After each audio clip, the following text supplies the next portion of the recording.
আসসালামু আলাইকুম। I hope আপনারা সবাই ভালো আছেন। সকালেই ভর্তি পরীক্ষা আর আমি রাত্রেই সবকিছু রেডি করে রাখছি যাতে সকালে উঠে একদমই তাড়াহুড়া না করতে হয়। সকালে তো এমনি সময় কম পাবো, তারপর এগুলা করতে গেলে আরো বেশি দেরি হয়ে যাবে। এই কারণেই সবকিছু একটু সুন্দর করে গুছাই রাখছি যাতে সকালে উঠে আমার আর দেরি না হয়। আমি যে ব্যাগটা নিব সেটা রাত্রে গুছাই রাখি নাই, এই কারণে সকালে আমি অনেক কিছুই বাসায় ফেলে রেখে চলে গেছিলাম। যাই হোক, সকালে 7টার দিকে আমি বাসা থেকে বের হয়ে যাই। বাসা থেকে বের হয়ে একেবারে চলে আসছি বড়পুলে। এইখান থেকে আমরা বাসে উঠবো। যে বাসটা এখানে দাঁড়াই ছিল সেটাতে অনেক লোক ছিল, বসা যাইতো না, এই কারণে আমরা পরের বাসের জন্য দাঁড়াই ছিলাম। কিছুক্ষণ পরে বাস চলে আসে আর বাস ভরতে একদমই সময় লাগে না। সব স্টুডেন্টরাই পরীক্ষা দিতে যাবে, এই কারণে সব বাসই স্টুডেন্ট দিয়ে ভর্তি ছিল। এই ফার্স্ট টাইম আমি কোথাও ভর্তি পরীক্ষা দিচ্ছি, আমি খুবই টেনশনে ছিলাম। বাসের মধ্যে আমি বই বের করে একটু পড়তেছিলাম আর বাসে প্রত্যেকটা স্টুডেন্টই পড়তেছিল। এটা দেখে কেমন অন্যরকম একটা ফিল হচ্ছিল, কারণ এই জিনিসটা আগে কখনোই ফিল করি না। রাজবাড়ী থেকে ফরিদপুরে আসতে 1 ঘন্টার একটু বেশি সময় লাগছে। তারপরে আমরা একটা রিক্সা নিয়ে নিছি আর রিক্সা নিয়ে এখন আমাদের যেতে হবে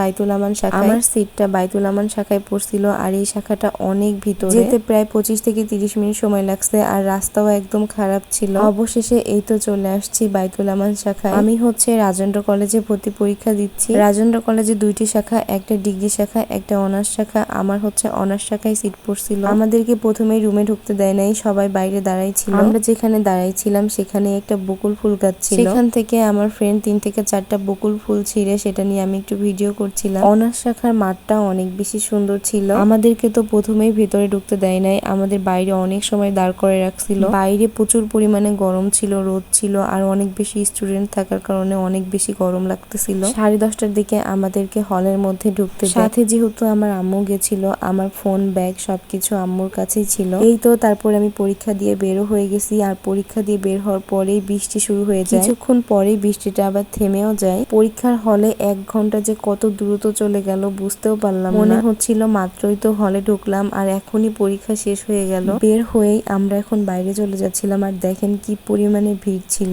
আমার কাছে তো কোশ্চেন ভালোই সহজ লাগছে, আপনাদের সবার কাছে কেমন লাগছে কমেন্টে জানাতে পারেন। আজকে আমার সাথে যদি আমার আম্মু না আসতো তাহলে যে আমার কত বেশি কষ্ট হতো। আম্মু আমার সাথে আসতে চাচ্ছিল না, আমি জোর করে আম্মুকে নিয়ে আসছি। আসলে আমি আগে কখনো এভাবে ফরিদপুরে আসি নাই। ফরিদপুরে আমার তেমন কোনো রিলেটিভও নাই, এই কারণে আম্মু আসাতে আমার অনেক বেশি উপকার হয়েছে। এরপরে আমরা একটা রিক্সা নিয়ে নেই, আমাদেরকে অনেকটা পথ হাঁটতে হয়েছে, কোনো গাড়ি পাচ্ছিলাম না। অনেক সময় পরে রিক্সা পাই আর এখন একটু আড়ং-এ যাব, এই কারণেই রিক্সা নিয়ে নেই। আড়ং-এ যাব একটা ফেস ওয়াশ কিনতে। এত তাড়াহুড়া করে আমি বাসা থেকে বের হয়েছি যে আমি আমার টাকার ব্যাগটাই বাসায় ফেলে রেখে আসছি। মানে কোনো কিছুই আমি গুছিয়ে আনতে পারি নাই, ছাতা নিতে পারি নাই, টাকার ব্যাগ নিতে পারি নাই। পরে ভাইয়াকে কল দিয়ে বলি আমি এভাবে টাকার ব্যাগ ফেলে রেখে আসছি। পরে ভাইয়া আমাকে বিকাশে টাকা পাঠায়। প্রথমে আমার ফ্রেন্ডকে কল দিয়ে বলছিলাম, আমার ফ্রেন্ডও বিকাশে আমার টাকা পাঠাই দেয়। পরে অবশ্য এত টাকা আমার আর লাগে নাই, বিকাশেই ছিল। সামনেই যেহেতু ঈদ, আড়ং-এ অনেক কালেকশন আসছে ঈদের। আমি আর আম্মু সেগুলাই সবকিছু ঘুরে ঘুরে দেখতেছিলাম। ওপরে বেবিদের সবকিছু ছিল আর নিচে বড়দের সবকিছু। আড়ং-এর একটা ব্যাগ আমার খুবই পছন্দের, কিন্তু সেই ব্যাগটা আমি যে বাড়ি আসি সেই বাড়ি খুঁজি, কোনো বাড়ি আমি ব্যাগটা খুঁজে পাই না। এমনকি আমার একটা আপুকে দিয়ে ঢাকাতে দেখাইছি, কয়েকটা আউটলেটে আপু দেখছে, কোনোটাতেই পাই না। আমার বাসার কেউ যদি আড়ং-এ আসে তাহলে আমি তাদেরকেও বলে দেই ওই ব্যাগটা দেখার জন্য, কিন্তু কেউই কখনো এই ব্যাগটা পাই নাই। এবার আড়ং থেকে আর কোনো কিছুই কিনি নাই, শুধু একটা ফেস ওয়াশ কিনে নিয়েই চলে আসছি, কারণ রোজার ঈদের সময় আমি আড়ং থেকে অনেক কিছু কিনছি, এই কারণে এখন আর কিছুই কিনি না। আড়ং-এর এই মিরর গুলো আমার কাছে খুবই ভালো লাগে, আমি আসলেই দাঁড়ায় দাঁড়ায় ছবি তুলি, ভিডিও করি। তারপরে আমি আর আম্মু একটু দাঁড়ায় দাঁড়ায় ছবি তুললাম, ভিডিও করলাম। আম্মু এখানে শাড়ি দেখছিল, এগুলা বয়স্ক মানুষের শাড়ি। আম্মু এই শাড়িগুলা ধরছিল আর বলতেছিল যে তোমার দাদি এত তাড়াতাড়ি মারা গেছে যে তোমরা কিছু দিবা, সেই সৌভাগ্যটুকু তোমাদের হয় না। আমরা যখন অনেক ছোট ছিলাম তখন আমার দাদি মারা গেছে, এই জন্য দাদির ভালোবাসা একটু একটু পাইছি, তেমন করে পাই না। দাদিকে যে কোনোদিন কোনো জিনিস কিনে দিব সেই সৌভাগ্যটুকু হয় না, কারণ যখন দাদি বেঁচে ছিল তখন আমরা ছিলাম অনেক ছোট। মানে আমার দাদি যখন মারা যায় তখন আমি ক্লাস 5-এ পড়তাম আর দাদার তো দেখেই নাই। এই তো তারপরে